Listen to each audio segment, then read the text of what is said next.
Hello, everybody. It's Friday. We made it to the weekend.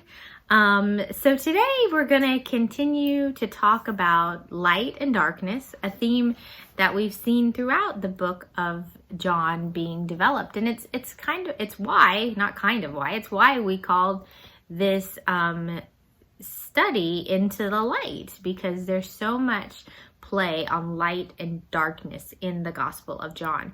And this was one of the passages that kind of inspired that. And, Jesus knows, and God knows, that there are people who allow darkness to rule their lives, and then there's people who allow light or Jesus to rule their lives. If you will, we allow Jesus to be the Lord of our lives, or we allow darkness to be the Lord of our lives.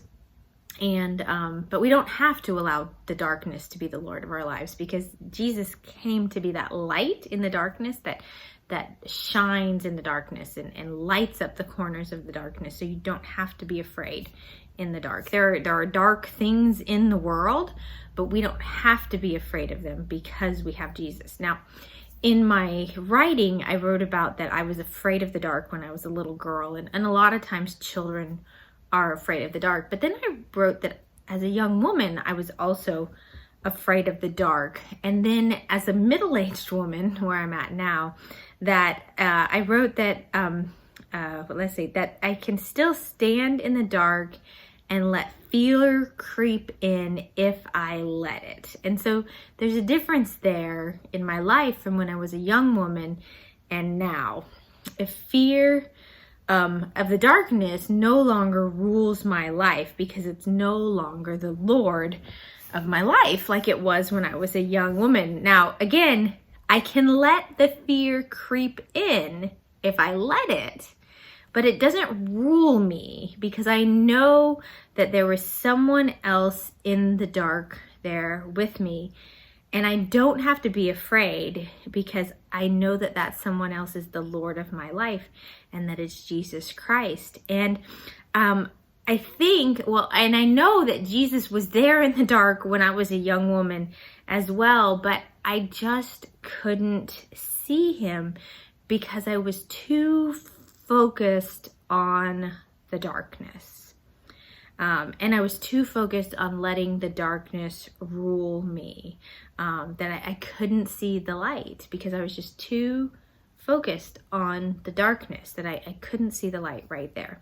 And I was too busy running away from the light and running into the darkness.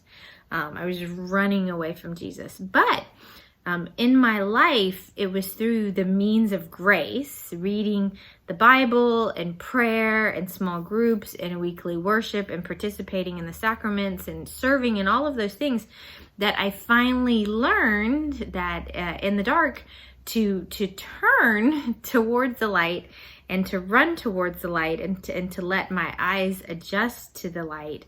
And I could see that Jesus was there with me in the dark, because there's always going to be darkness. There's day and there's night, and there's always darkness. It's part of life, but Jesus is there with us in the dark, shining light into all the scary places and all the scary things that happen. And we just need to know how to see that light and how to run towards that light. So that's all I have for today. Thank you for joining me, and I will see you next time. Bye-bye.